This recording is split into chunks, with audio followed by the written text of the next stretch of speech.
here we are. We've finally arrived at the very last chapter of The White Tiger, and if you're listening to this, you've more than likely listened to all my other recordings as well. So I'll get right into it. Before I do, please, if you haven't already subscribed to my channel, even though you're almost done with me, I'd really appreciate the subscription and the encouragement to make other videos. Who knows, maybe the next thing you're studying I will be picking up next. All right, so let's get into it. The last chapter, called The Seventh Night of the White Tiger. Okay, before I get into actually reading the chapter and providing my analysis, I'll just run through some of the things this chapter covers. It really wraps up the text and it goes over some of the key themes that have been recurrent through the whole text. It returns to the hypocrisy of politicians that Balram began with when he first began addressing Premier Jabal, and talks a lot about how India is not what they have made it out to be. Then he goes into quite an extended description of his journey getting away from after having committed the crime. There's not a lot in that really in terms of analysis. It's quite descriptive. There's also a description of the way that he's then able to get ahead in Bangalore, setting up his company.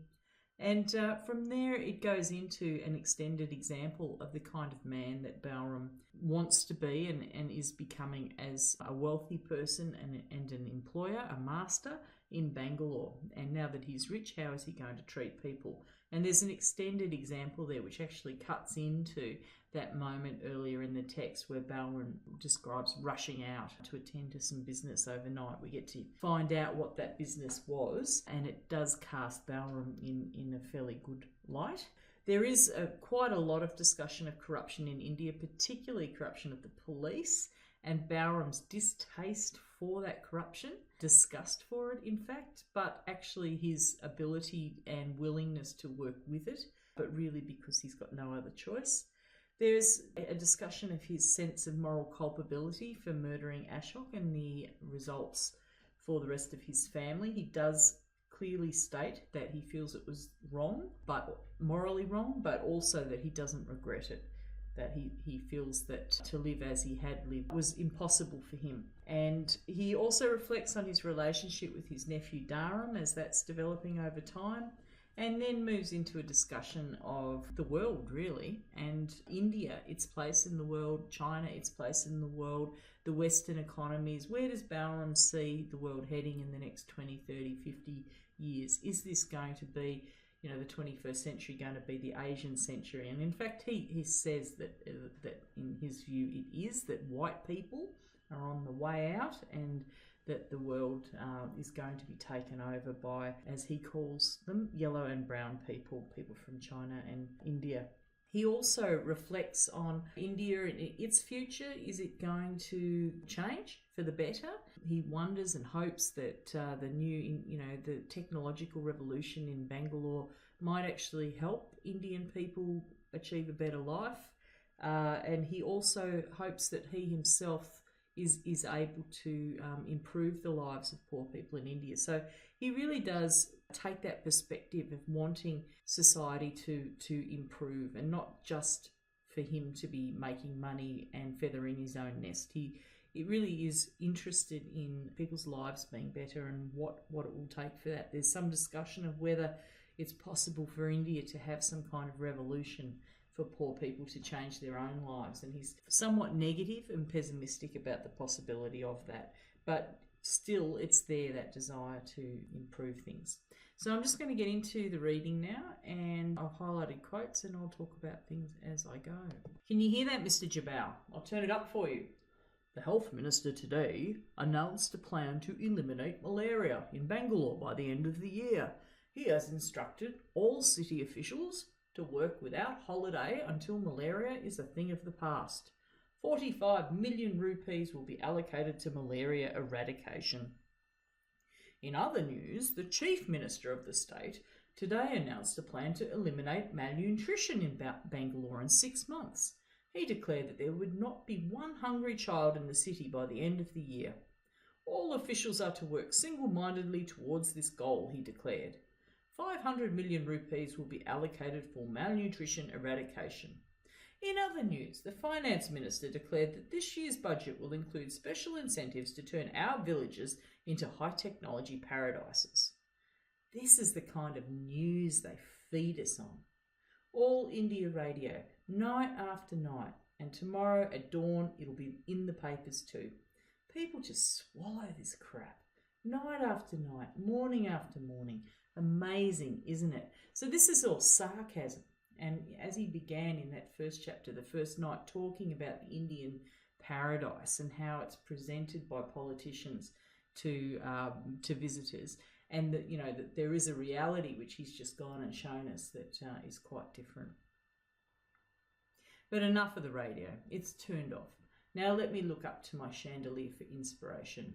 When, old friend, tonight we bring this glorious tale to a conclusion.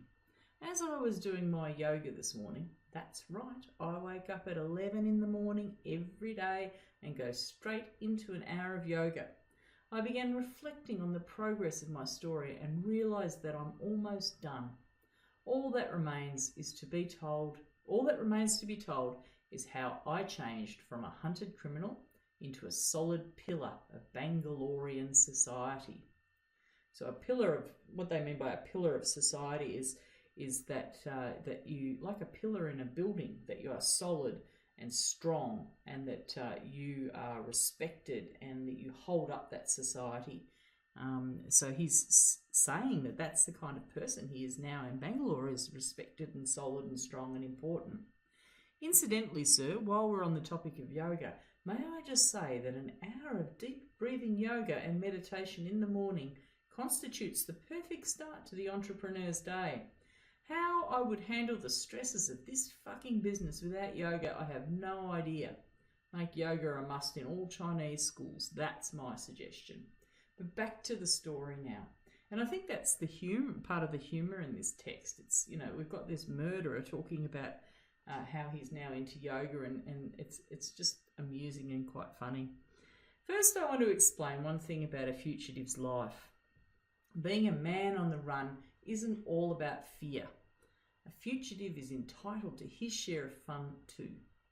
That evening, as I was sweeping up the pieces of the Johnny Walker bottle in the car park, I worked out a plan for how I would get to Bangalore. So this is prior to killing Ashok, as he was getting ready to do it. It wouldn't be on a direct train, no. Someone might see me, and then the police would know where I had gone.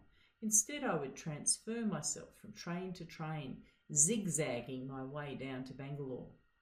Although my schedule was shot to pieces when I went to get Dharam, he was sleeping in the net, and I woke him up and said we were going on a holiday to the south and dragged him out.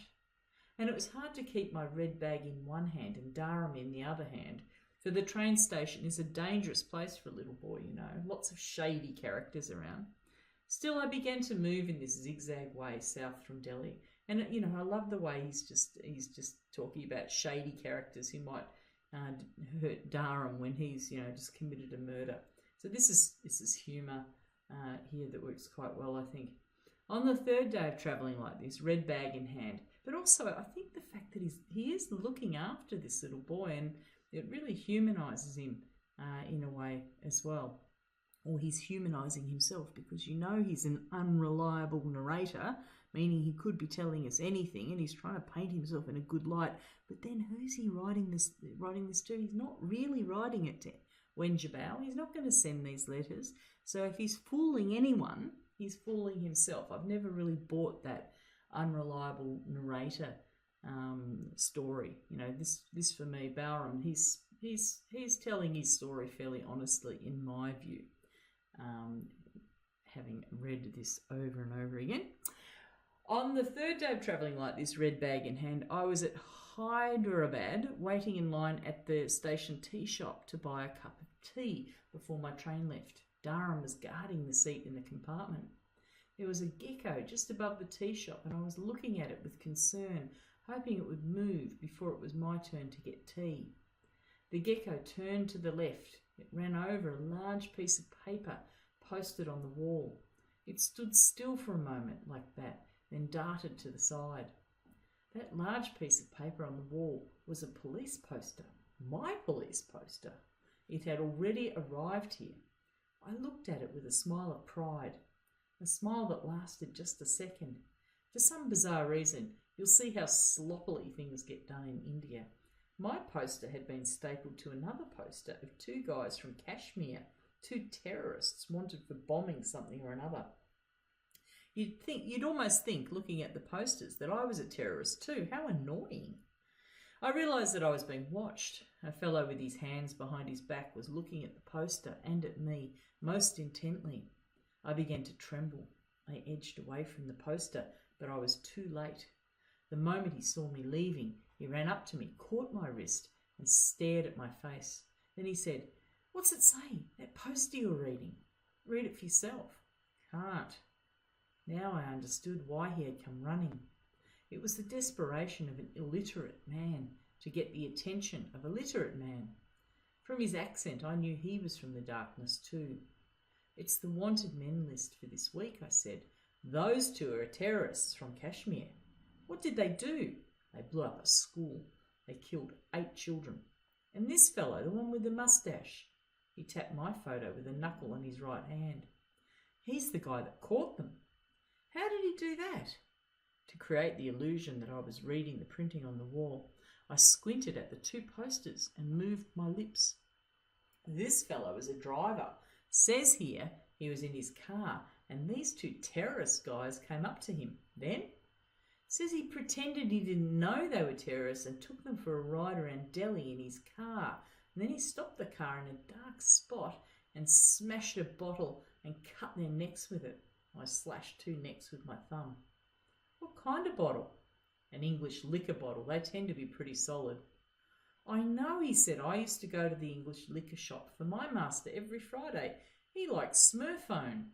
"Smirnoff," I said, but he wasn't listening. He was peering again at the photo in the poster.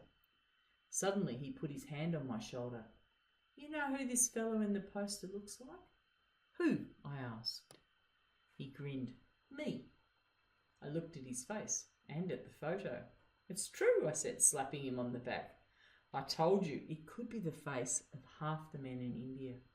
And then, because I felt sorry for that poor illiterate, thinking he had just endured what my father must have endured at so many railway stations, being mocked and hoodwinked by strangers, I bought him a cup of tea before going back to the train.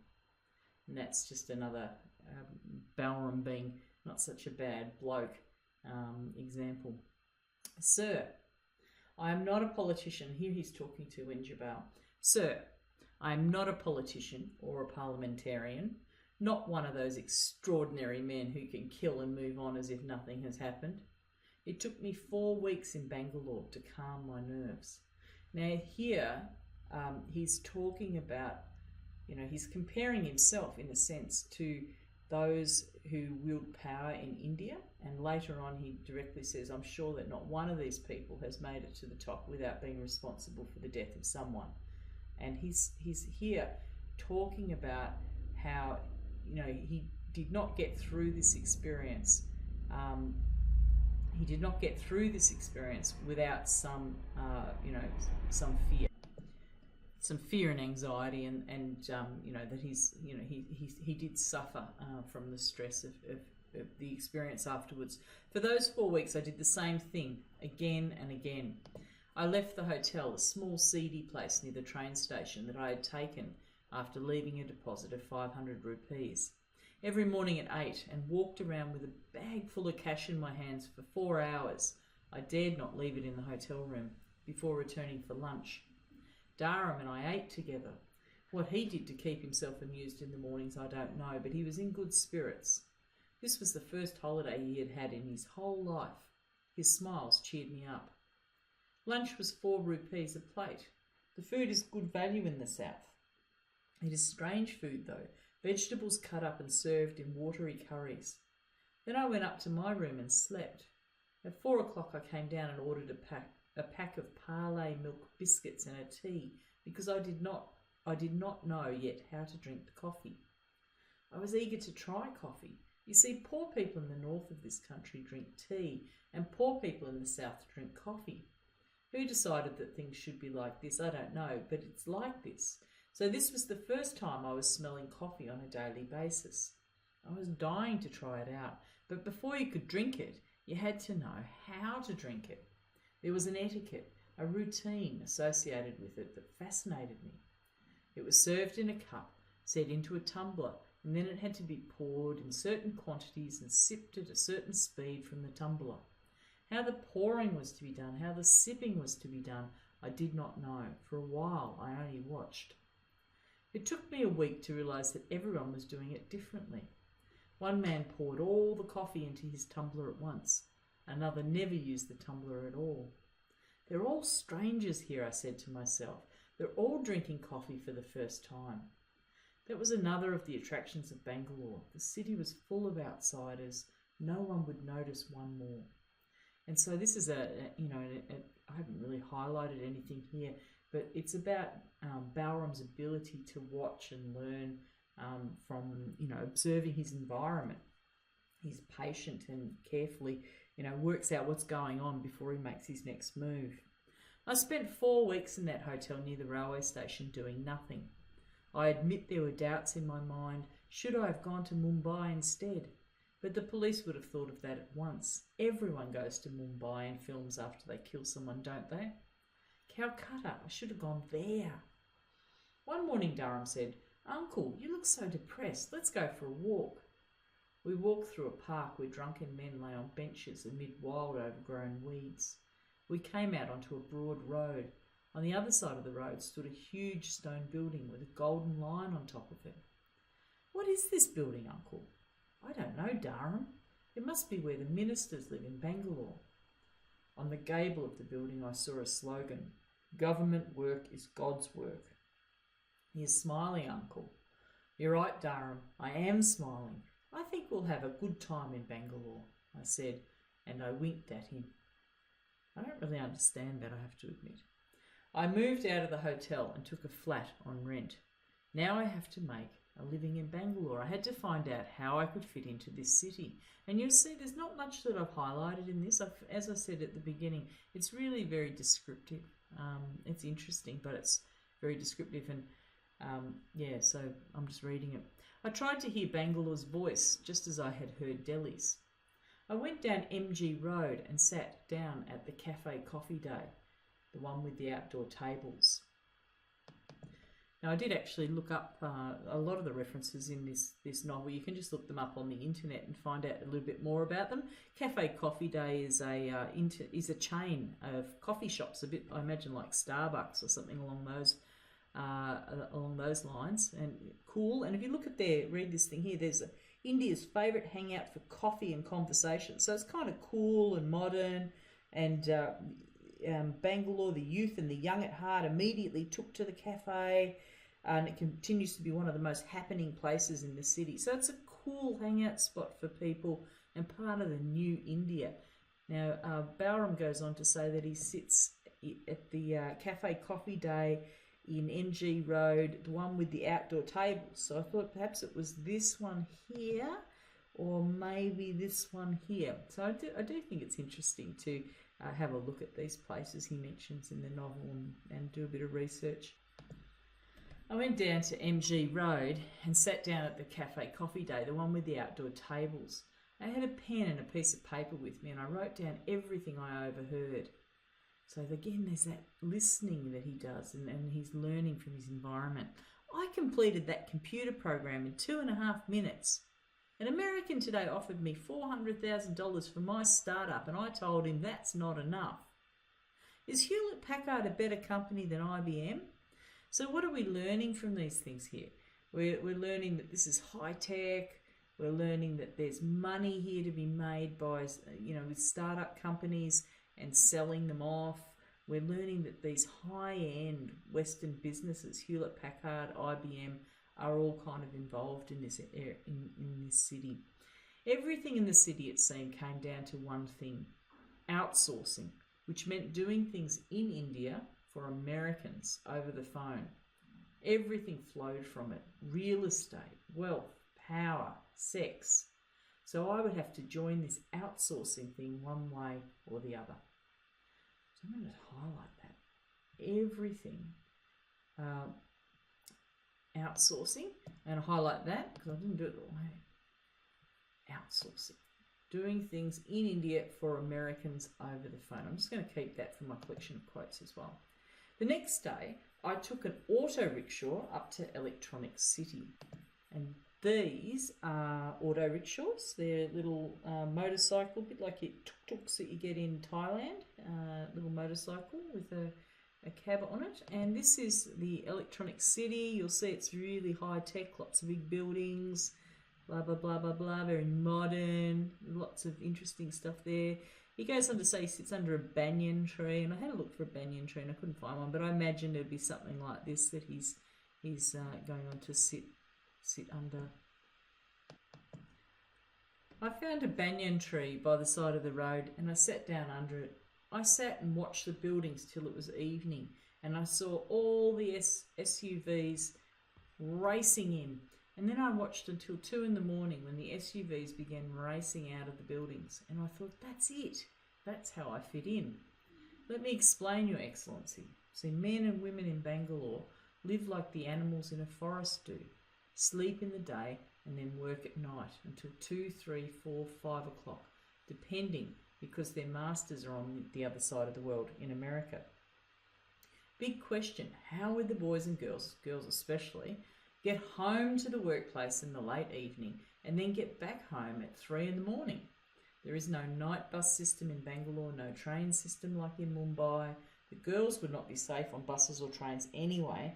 The men of this city, frankly speaking, are animals. That's where entrepreneurs come in. The next thing I did was to go to a Toyota Qualis dealer in the city and say in my sweetest voice, I want to drive your cars. The dealer looked at me puzzled. I couldn't believe I had said that. Once a servant, always a servant. The instinct is always there inside you, somewhere near the base of your spine. I remember reading somewhere that viruses actually are harboured somewhere near the base of your spine. I'm not sure if that's true, but that's the image that comes to mind of something that lies dormant in you, ready to sort of come out and wreck your life again at any time. It never leaves you. If you ever came to my office, Mr. Premier, I would probably try to press your feet at once. I pinched my left palm. I smiled as I held it pinched and said in a deep, gruff voice, I want to rent your cars. So he's got to play the part here, and he knows that. He's got to stop acting like a subservient servant and start acting like a master. The last stage of my amazing success story, sir, was to go from being a social entrepreneur to a business entrepreneur. So a social entrepreneur, someone who's able to take advantage of his social environment, steal the money, to actually making money in the real marketplace. This part wasn't easy at all.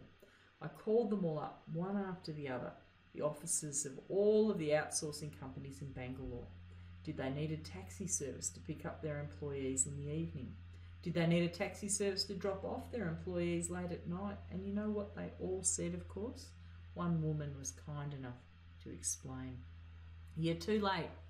Every business in Bangalore already has a taxi service to pick up and drop off their employees at night. I'm sorry to tell you this. It was just like starting out in Dhanbad. I got depressed. I lay in bed a whole day. What would Mr. Ashok do, I wondered. Then it hit me. I wasn't alone. I had someone on my side. I had thousands on my side. You'll see, my friends, when you visit Bangalore.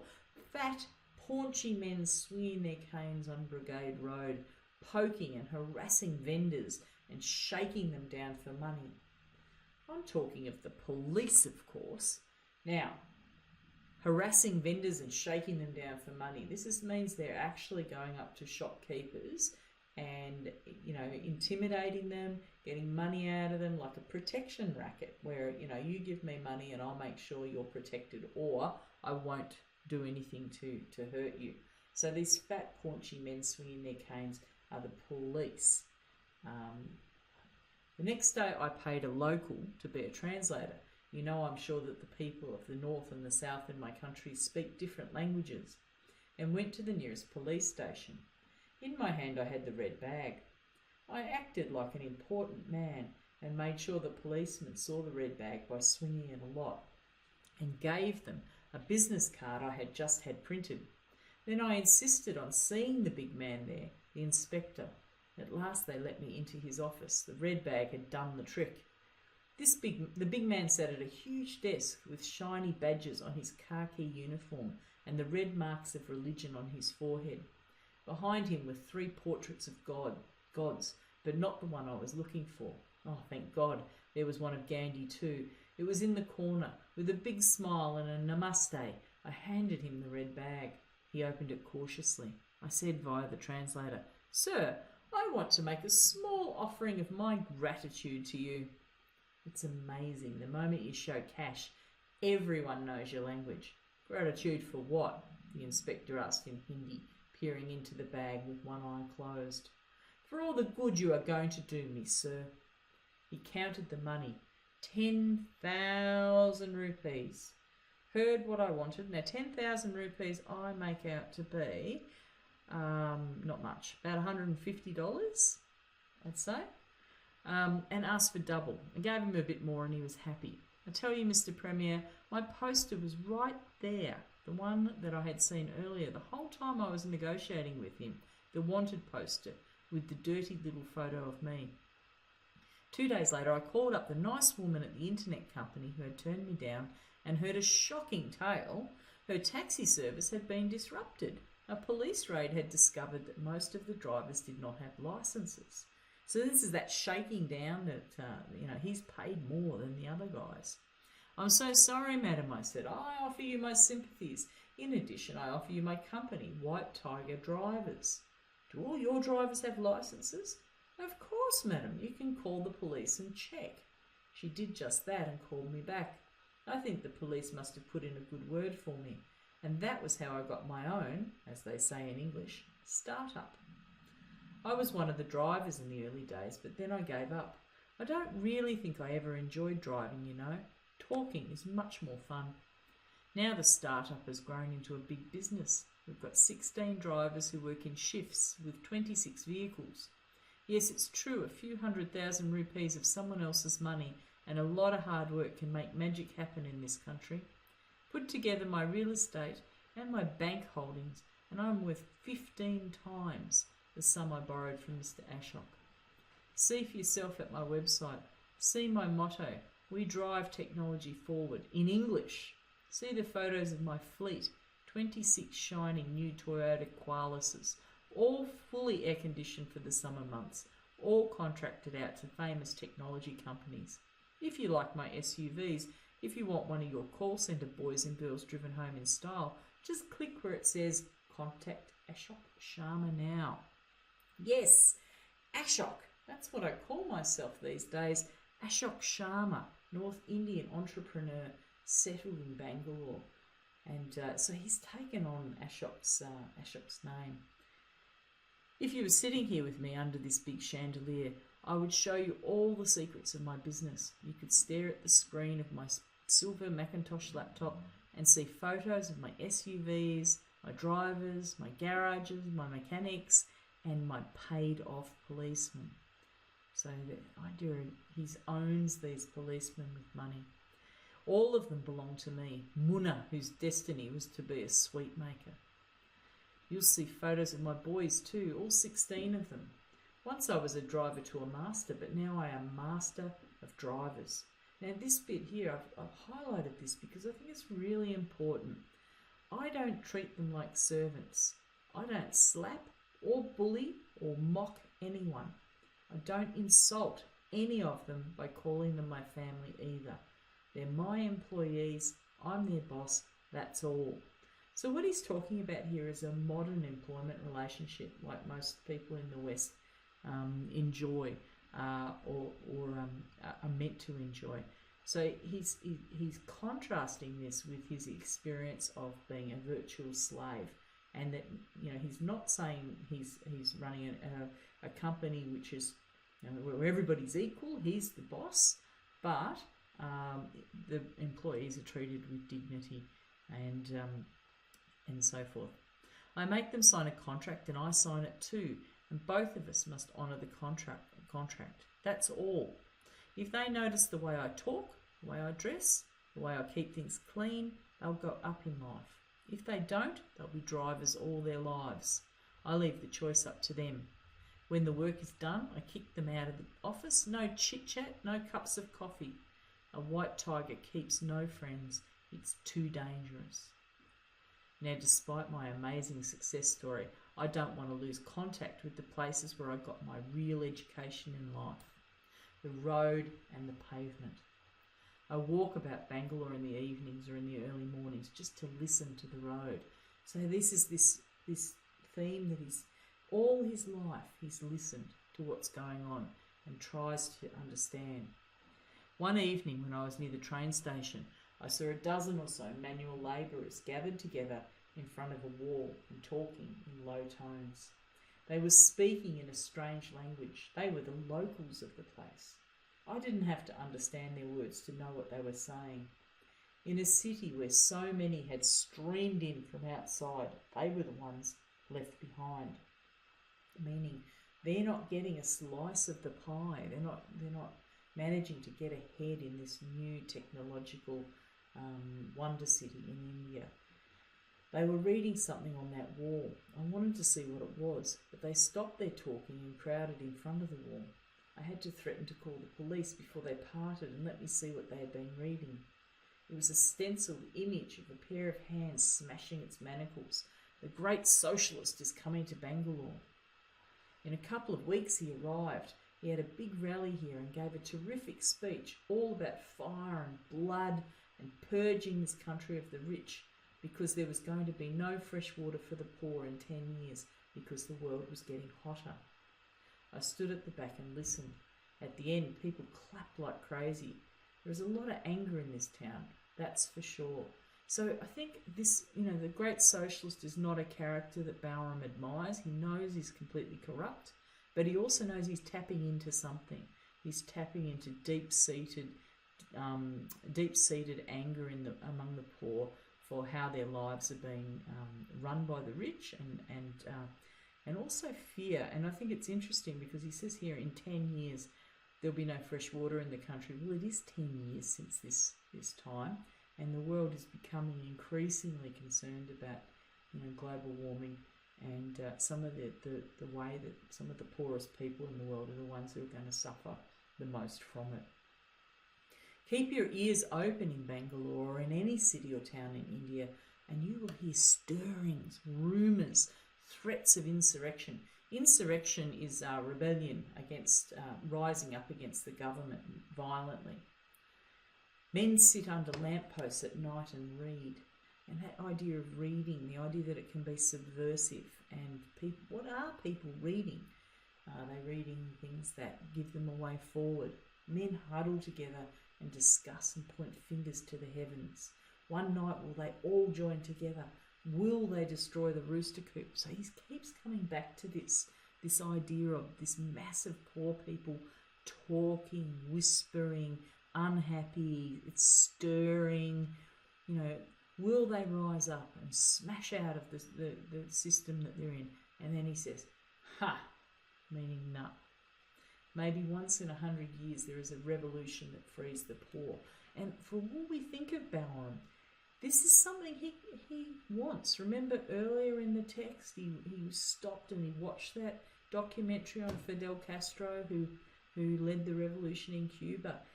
He may be a businessman and he may be a murderer, but he's very, very interested in the poor, in a solution for the poor rising up and freeing themselves.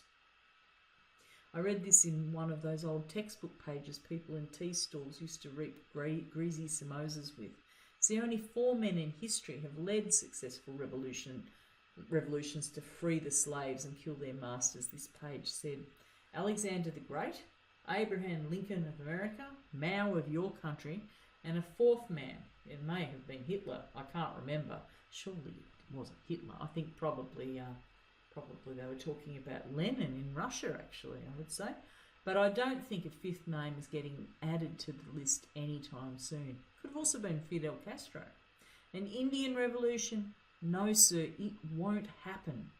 People in this country are still waiting for the war of their freedom to come from somewhere else. From the jungles, from the mountains, from China, from Pakistan. meaning either another country or terrorists or the Naxals, those kinds of people, rather than the masses rising up themselves. That will never happen. Every man must make his own Benares. The book of your revolution sits in the pit of your belly, young Indian. Crap it out and read. Instead of which, they're all sitting in front of colour TVs and watching cricket and shampoo advertisements. On the topic of shampoo advertisements, Mr. Premier, I must say that golden coloured hair sickens me now. And here's another interesting change. Earlier he idealised the West and Western women in a sexual sense, and now we see he's shifted. I don't think it's healthy for a woman to have that colour of hair. I don't trust the TV or the big outdoor posters of white women that you see all over Bangalore. I go from my own experience now, from the time I spend in 5-star hotels. That's right, Mr. Jabal. I don't go to red light districts anymore. It's not right to buy and sell women who live in bird cages and get treated like animals. So that's a fairly significant statement there. But he still does buy women. I only buy girls I find in 5-star hotels. And is he suggesting that they have more power to be there or not be there if they're able to cut the mustard and be in a 5-star hotel and to belong there? Based on my experience, Indian girls are the best. Well, second best. I tell you, Mr. Jabal, it's one of the most thrilling sights you can have as a man in Bangalore, to see the eyes of a pair of Nepali girls flashing at you from the dark hood of an auto rickshaw. In fact, the sight of these golden-haired foreigners, and you'll discover that Bangalore is full of them these days, has only convinced me that the white people are on the way out. All of them look so emaciated, so puny. Emaciated means overly skinny, like starving. So puny. You'll never see one of them with a decent belly. For this I blame the President of America. He has made buggery perfectly legal in his country, and men are marrying other men instead of women. So, again, I object to these homophobic statements, but in terms of authenticity, I think that it's quite reasonable that we would expect that Balram has a mix, and he clearly has a mixture of beliefs, some of which are quite backward and some of which are quite unusual. This was on the radio. This is leading to the decline of the white man. Then white people use mobile phones too much, and that is destroying their brains. It's a known fact. Mobile phones cause cancer in the brain and shrink your masculinity. The Japanese invented them to diminish the white man's brain and balls at the same time. I overheard this at the bus stand one night. So this is what I mean by some of his beliefs are quite, dubious, and he's getting his knowledge by listening to people. Some of what he hears is really good, and other things that he hears is not something that you want to probably base your system of knowledge on. Until then, I'd been very proud of my Nokia, showing it to all the call centre girls I was hoping to dip my beak into, but I threw it away at once. Every call that you make to me, you have to make it on a landline. It hurts my business, but my brain is too important, sir. It's all that a thinking man has in this world. White men will be finished within my lifetime. There are blacks and reds too, but I have no idea what they're up to. The radio never talks about them. My humble prediction, in 20 years' time, it will be just us yellow men and brown men at the top of the pyramid. We'll rule the whole world. And God save everyone else. Now I should explain. Now, and from here he moves on. So he's talking there about the Asian century, that China and India are going to be where it's all happening from now on.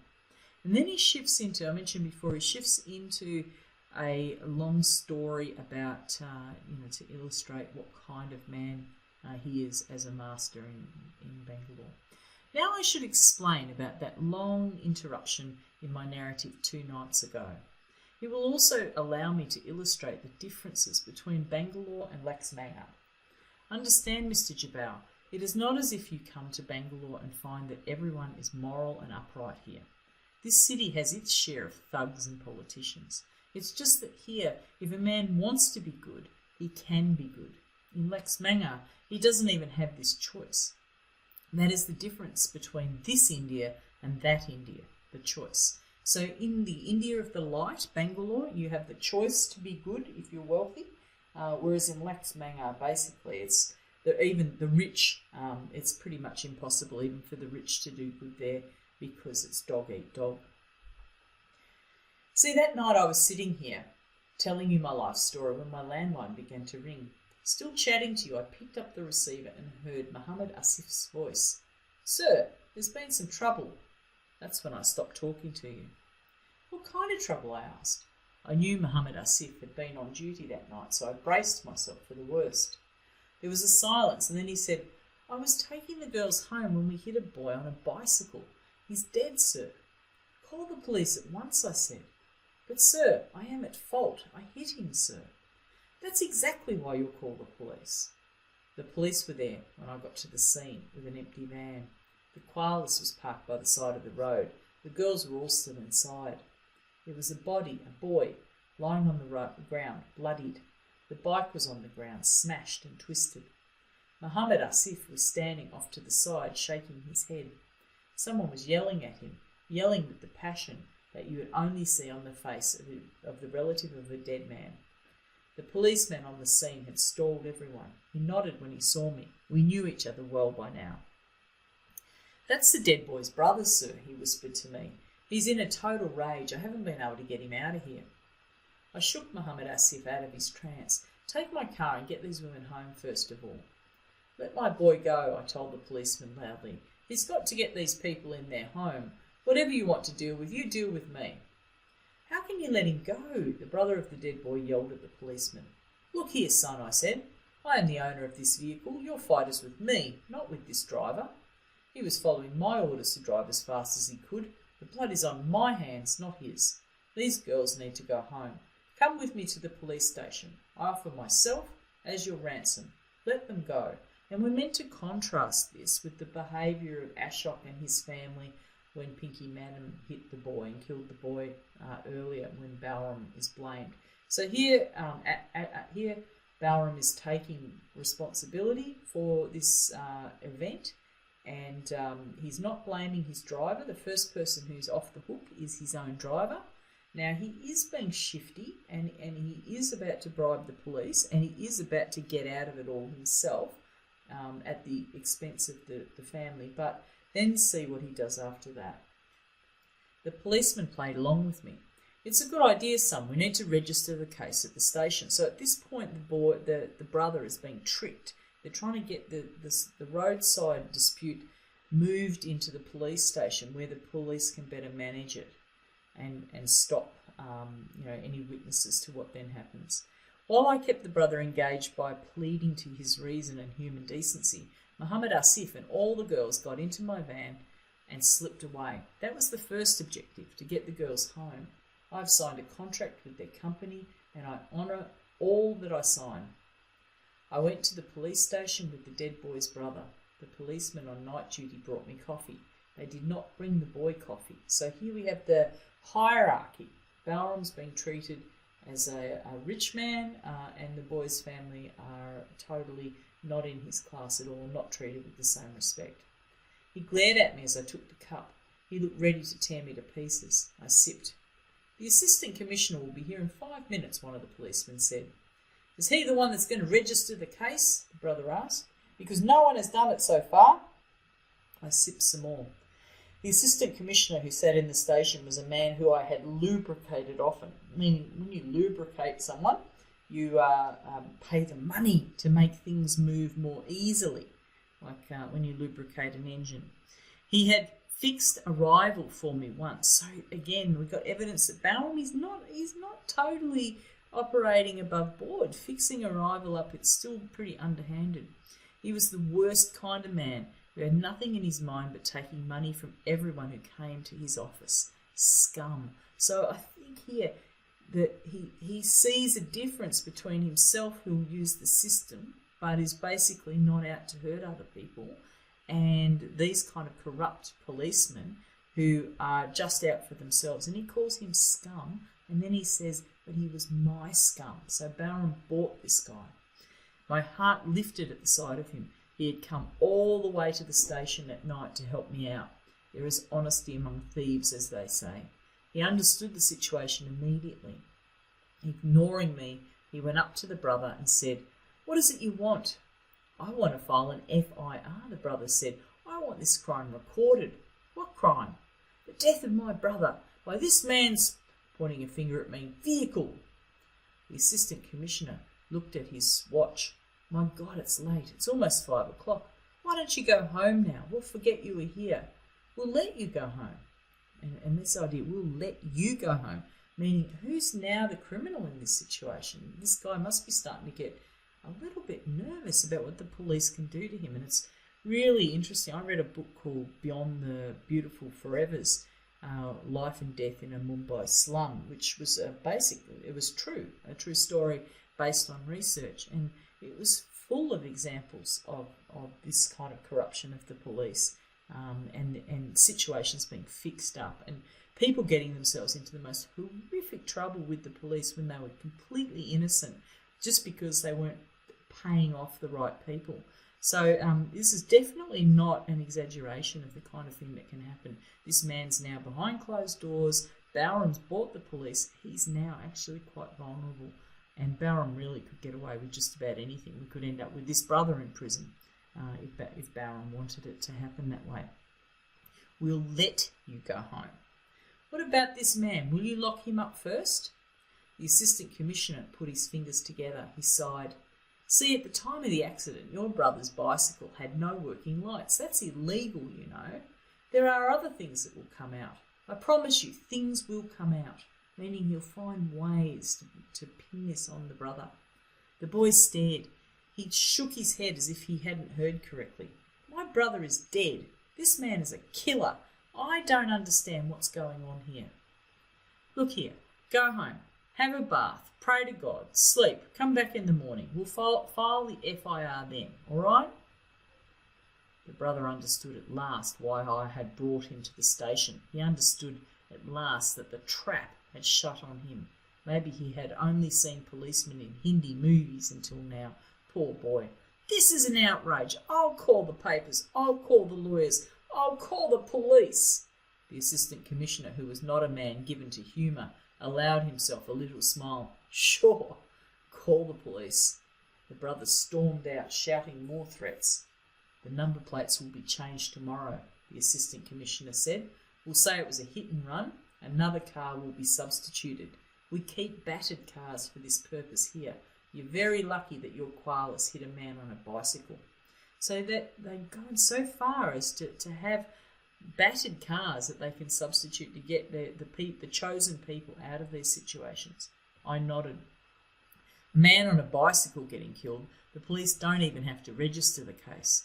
A man on a motorbike getting killed, they would have to register that. A man in a car getting killed, they would have thrown me in jail. What if he goes to the papers? The assistant commissioner slapped his belly. I've got every press man in this town in here, meaning in his tummy. I did not hand him an envelope at once. There is a time and a place for these things. Now is the time to smile and say thanks and sip the hot coffee he had ordered me. Now is the time to chat with him about his sons. They're both studying in America. He wants them to come back and start an internet company in Bangalore. And nod and smile and show him my clean, shining, fluoridated teeth. We sipped cup after cup of steaming coffee under a calendar that had the face of the goddess Lakshmi on it. She was showering golden coins from a pot into the river of prosperity. Above her was a framed portrait of the god of gods, a grinning Mahatma Gandhi. A week from now, I'll go to see him again with an envelope, and then he won't be so nice. He'll count the money in front of me and say, "This is all? Do you know how much it costs to keep 2 sons studying in a foreign college? You should see the American Express bills they send me every month." And he'll ask for another envelope, then another, and so on. There is no end to things in India, Mr. Jabal. as Mr. Ashok so correctly used to say, you'll have to keep paying and paying the fuckers. But I complain about the police the way the rich complain, not the way the poor complain. So he's shifted now. He's complaining like Ashok's family used to complain about paying off people. And it's entirely different to the experience of being a poor person in this country. The difference is everything. The next day, sir, I called Mohammed Asif to the office. He was burning with shame over what he had done. I didn't need to reproach him. And it was not his fault, not mine either. Our outsourcing companies are so cheap that they force their taxi operators to promise them an impossible number of runs every night. To meet such schedules, we have to drive recklessly. We have to keep hitting and hurting people on the roads. It's a problem every taxi operator in this city faces. Don't blame me. And you might think he's trying to let himself off there, but really the ultimate blame comes back to corruption. If the police weren't corrupt, then the accidents would be prosecuted. And if the politicians weren't corrupt, the police force would be cleaned up. So ultimately, there's a system where the rules aren't being enforced, and this means that companies are able to undercut each other by breaking the rules. So when he says, don't blame me, in a sense he is caught up in that system, and you might think he's trying to let himself off and that he should instruct all his drivers to drive according to the rules, but then he wouldn't be competitive. And so, there is a sense in which it's the system itself he's caught up in. Don't worry about it, Asif, I said. The boy looked so devastated. I've come to respect Muslims, sir. They're not the brightest lot, except for those 4 poets. But they make good drivers and they're honest people by and large, although a few of them seem to get this urge to blow up trains every year. I wasn't going to fire Asif over this. But I did ask him to find out the address of the boy, the one we had killed. He stared at me. Why go, sir? We don't have to fear anything from the parents. Please don't do this. I made him find the address and I made him give it to me. I took cash out of my locker in crisp, new 100 rupee notes. I put them in a brown envelope. I got into my car and I drove myself to the place. The mother was the one who opened the door. She asked me what I wanted and I said, I am the owner of the taxi company. I didn't have to tell her which one. She brought me a cup of coffee in a cup set in a metal tumbler. They have exquisite manners, these southern Indians. I poured the coffee into the tumbler and sipped the correct way. There was a photo of a young man with a large jasmine garland around it upon the wall. I said nothing, and that's there because he's died, the garland. I said nothing until I finished the coffee, and then I put the brown envelope on the table. An old man had come into the room now, and he stood staring at me. First of all, I want to express my deep sorrow at the death of your son. Having lost relatives myself, so many of them, I know the pain that you have suffered. He should not have died. Second, the fault is mine, not the driver's. The police have let me off. That is the way of the jungle we live in. But I accept my responsibility. I ask for your forgiveness. So here, I think he's being honest with these people. But the fact that he's asking for forgiveness and accepting fault is not what would normally take place with a rich person. And it's certainly not the way Bowram or anyone in his family or any of the other poor people he's met have been treated by rich people. So what he's describing here is a very different way of operating. I pointed to the brown envelope lying on the table. There are 25,000 rupees in here. I don't give it to you because I have to, but because I want to. Do you understand? Now, I looked this up, and you might think he's being generous giving the family money. It's really not a lot of money. It's about $350 or about 500 Australian dollars. So it's not a lot of money, although to poor people in India, it certainly would be a lot of money. If people are living on $2 a day, it's, about a year's wages virtually. The old woman would not take the money, but the old man, the father, was eyeing the envelope. At least you are man enough to come, he said. I want to help your other son, I said. He's a brave boy. He stood up to the police the other night. He can come and be a driver with me if you want. I will take care of him if you want. Now this offer to take this boy in is very generous, and I think this is something that could have a lasting benefit to the family, and is probably the real offer. The woman clenched her face and shook her head. Tears poured out of her eyes. It was understandable. She might have had the hopes for that boy that my mother had for me, but the father was amenable, more reasonable in such matters. I thanked him for the coffee, bowed respectfully before the bereaved mother, and left. Mohammed Asif was waiting for me at the office when I got back. He shook his head and said, Why did you waste so much money? That's when I thought, maybe I've made a mistake. Maybe Asif will tell the other drivers I was frightened of the old woman and they will think they can cheat me. It makes me nervous. I don't like showing weakness in front of my employees. I know what that leads to. And of course, yes, he does, because he's referring to Ashok and how his weakness allowed Balram to take advantage of him. But I had to do something different, don't you see? I can't live the way the wild boar and the buffalo and the raven lived, and probably still live back in Laxmanga. I am in the light now. So he wants to be different and do things differently. Now, what happens in your typical murder weekly story, or Hindu film for that matter? A poor man kills a rich man, good. Then he takes the money, good. But then he gets dreams in which the dead man pursues him with bloody fingers, saying, murderer, murderer. Doesn't happen like that in real life, trust me. It's one of the reasons I've stopped going to Hindi films. There was just that one night when Granny came chasing after me on a water buffalo, but it never happened again. So it's a bit of humour there, I think, even though you wouldn't think it was a very humorous subject. I think it is meant to be a little bit humorous. The real nightmare you get is the other kind. You toss about in the bed dreaming that you haven't done it, that you lost your nerve and let Mr. Ashok get away, that you're still in Delhi, still the servant of another man, and then you wake up. The sweating stops, the heartbeat slows. You did it, you killed him. So what he's saying is that he's, he in his nightmares, he hasn't made the decision to change his life, rather than the nightmares being about having done it.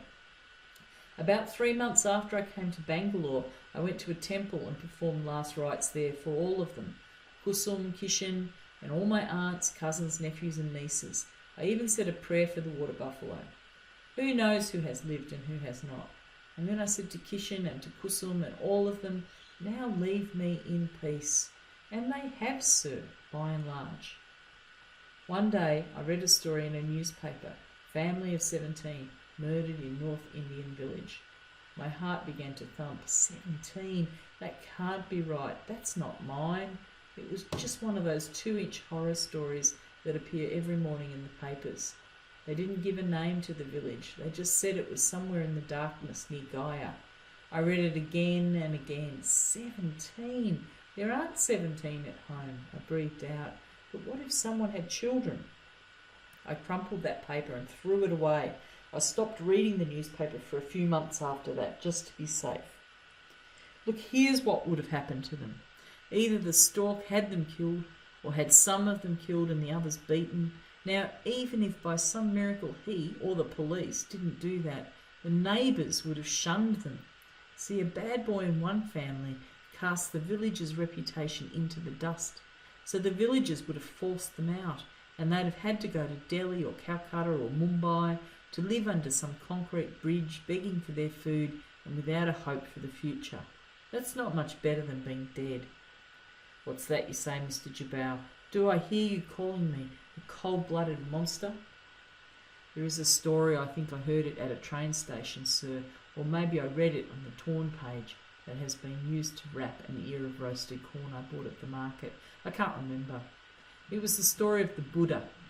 One day, a cunning Brahmin, trying to trick the Buddha, asked him, Master, do you consider yourself a man or a god? The Buddha smiled and said, Neither. I am just one who has woken up while the rest of you are still sleeping. I'll give you the same answer to your question, Mr. Jabal. You ask, are you a man or a demon? Neither, I say. I have woken up and the rest of you are still sleeping, and that is the only difference between us. I shouldn't think of them at all, my family.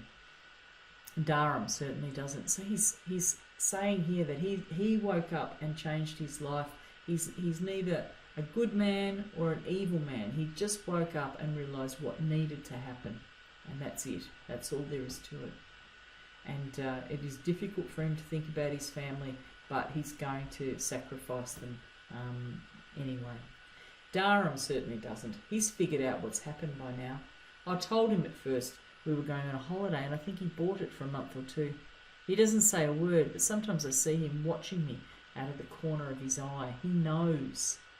At night we eat together, sitting across the table, watching each other and not saying much. After he's done eating, I give him a glass of milk. 2 nights ago, after he finished his milk, I asked him, "Don't you ever think of your mother?" Not a word. "Your father?" He smiled at me, and then he said, "Give me another glass of milk, won't you, Uncle?" I got up. He added, "And a bowl of ice cream too." "Ice cream's for Sundays, Dharam," I said. "No, it's for today." And he smiled at me. Oh, he's got it figured out, I tell you, little blackmailing thug. He's going to keep quiet as long as I keep feeding him. If I go to jail, he loses his ice cream and glasses of milk, doesn't he? That must be his thinking. The new generation, I tell you, is growing up with no morals at all. He goes to a good school here in Bangalore, an English school. Now he pronounces English like a rich man's son. He can say pizza the way Mr. Ashok said it. And doesn't he love eating pizza, that nasty stuff? I watch with pride as he does his long division on clean white paper at the dinner table. All these things I never earned. So he has this really ambiguous, complex relationship to Dharam. He's a little bit fearful of him. He thinks Dharam, maybe Dharam's going to turn on him. But there's also the caring for him that he's had and the pride that he has in being able to give Dharam a better life, and that Dharam is going to be, truly of an upper class because of his education and so forth. One day, I know, Dharam, this boy who was drinking my milk and eating my ice cream in big bowls, will ask me, "Couldn't you have spared my mother? Couldn't you have written to her, telling her to escape in time?" And then I'll have to come up with an answer, or kill him, I suppose. But that question is still a few years away. Till then, we'll have dinner together every evening, Dharam, last of my family, and me. So is Dharam serious? Will he kill Dharam? Who knows? I don't really know. That leaves only one person to talk about, my ex, meaning Ashok. I thought there was no need to offer a prayer to the gods for him, because his family would have been offering very expensive prayers all along the Ganga for his soul. What can a poor man's prayers mean to the 36,000,004 gods in comparison to those of the rich? But I do think about him a lot, and believe it or not, I do miss him. He didn't deserve his fate. I should have cut the mongoose's neck. So there is not regret at having murdered, but perhaps he could have picked a different target. Remember that he killed Ashok not to get the money. He could have just taken the money, but as revenge for what the family was going to do to his family. Now, Your Excellency, a great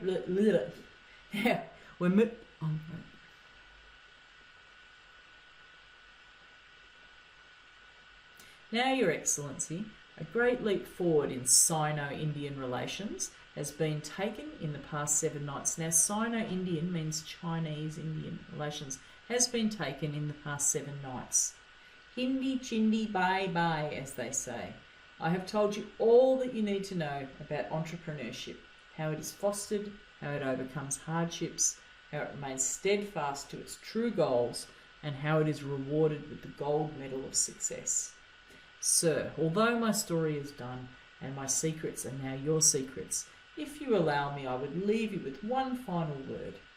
That's an old trick I learned from the great socialist. Just when his audience is yawning, he says one final word, and then he goes on for 2 more hours. Ha!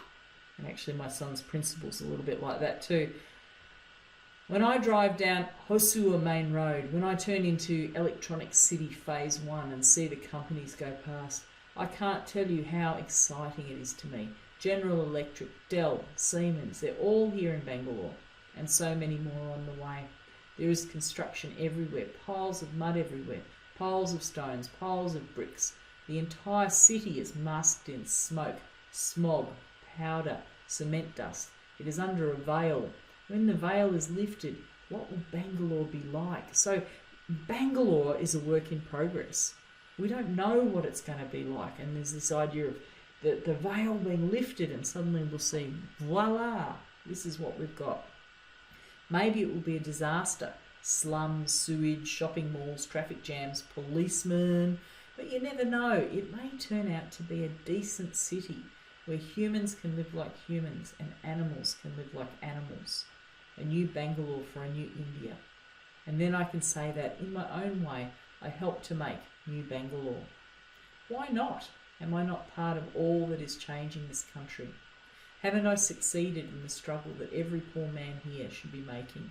The struggle not to take the lashes your father took, not to end up in a mound of indistinguishable bodies that will rot in the black mud of the mother Ganga, and he's going back there to his mother. So he's not to follow in the path of your parents, but to chart a new path. True, there was the matter of a murder, which is a wrong thing to do, no question about it. It has darkened my soul. All the skin whitening creams sold in the markets of India won't clean my hands again. But isn't it likely that everyone who counts in this world, including our Prime Minister, including you, Mr. Jabal, has killed someone or other on their way to the top? Kill enough people and they'll put up bronze statues to you near Parliament House in Delhi. But that is glory and not what I am after. All I wanted was the chance to be a man, and for that, one murder was enough. So here he's contextualised his killing of one man to gain his own freedom with the killings of the rich and the powerful every day. What comes next for me? I know that's what you're wondering. Let me put it this way. This afternoon, driving down MG Road, which is our posh shopping road with lots of American shops and technology companies, I saw Yahoo people putting up a new sign outside their office. How big can you think? I took my hands off the wheel and held them wider than an elephant's cock. That big, sister fucker. I love my startup, this chandelier and this silver laptop and these 26 Toyota Koalases. But honestly, I'll get bored of it sooner or later. I'm a first gear man, Mr. Premier, meaning he likes to get things going. Mr. Premier, in the end, I'll have to sell this startup to some other moron, entrepreneur and head into a new line. I'm thinking of real estate next. You see, I'm always a man who sees tomorrow when others see today. The whole world will come to Bangalore tomorrow. Just drive to the airport and count the half-built glass and steel boxes as you pass them. Look at the names of the American companies that are building them. And when all these American companies come here, where do you think they're all going to sleep? On the road? Anywhere there's an empty apartment, I take a look at it. I wonder, how much can I get from an American for this in 2010? If the place has a future as the home of an American, I put a down payment on it at once. The future of real estate is Bangalore, Mr. Jabal. You can join in the killing if you want. I'll help you out. After 3 or 4 years in real estate, I think I might sell everything, take the money and start a school, an English language school for poor children in Bangalore. A school where you won't be allowed to corrupt anyone's head with prayers and stories about God or Gandhi, nothing but the facts of life for these kids. A school full of white tigers unleashed on Bangalore. We'll have this city on its knees, I tell you. I could become the boss of Bangalore. I'd fix that assistant commissioner of police at once. I'd put him on a bicycle and have Asif knock him over with the koalas. So here again, we've got this, goal in mind is to help the poor. It's to provide an education for them, a useful education for them, without all the rubbish, without God, without the myths about Gandhi, and then to do something about, if Bahram could get power, his goal is to do something about the horrible police, the corruption in the police force. All this dreaming I'm doing, it may well turn out to be nothing. See, sometimes I think I will never get caught. I think the rooster coop needs people like me to break out of it. It needs masters like Mr. Ashok who for all his numerous virtues was not much of a master, to be weeded out, and exceptional servants like me to replace them. At such times I gloat that Mr. Ashok's family can put up a reward of $1 million on my head, and it will not matter. I have switched sides. I am now one of those who cannot be caught in India. So he's now able to take advantage of the corruption in India because of the change that he's made. He swapped sides. At such moments, I look up at this chandelier and I just want to throw my hands up and holler so loudly that my voice would carry over the phone in the call centre rooms all the way to the people in America. I've made it. I've broken out of the coop. I'll just go back for just a second to this idea here of the rooster coop. It needs people to break out of it. It needs masters, exceptional servants to replace masters. There's almost this like evolution, survival of the fittest system here. If you're weak, you get weeded out, and so forth. So I'll keep going, nearly finished. I've made it. I've broken out of the coop. And at other times, someone in the street calls out Balram, and I turn my head and I think, I've given myself away. Getting caught. It's always a possibility. There's no end to things in India, as Mr. Ashok used to say. You can give the police all the brown envelopes and red bags you want, and they might still screw you. A man in uniform may one day point a finger at me and say, time's up, Muna. Yet even if all my chandeliers come crashing down to the floor, even if they throw me in jail and have all the other prisoners dip their beaks into me, even if they make me walk the wooden stairs to the hangman's noose, I'll never say I made a mistake that night in Delhi when I slit my master's throat. I'll say it was all worthwhile to know, just for a day, just for an hour, just for a minute, what it means not to be a servant. I think I'm ready to have children, Mr. Premier. Ha! Yours forever, Ashok Sharma, the White Tiger of Bangalore, boss at whitetigertechnologydrivers.com. All right, so there we are at the end, and I just have to apologise to any of you still listening for the terrible quality of the sound towards the end of that. My computer was overheating and I wasn't aware of it, but I decided not to re-record it, seeing it's the last video, and I figure anyone who's made it that far can put up with a bit of background noise right to the end. So thanks for sticking with it that far. Now,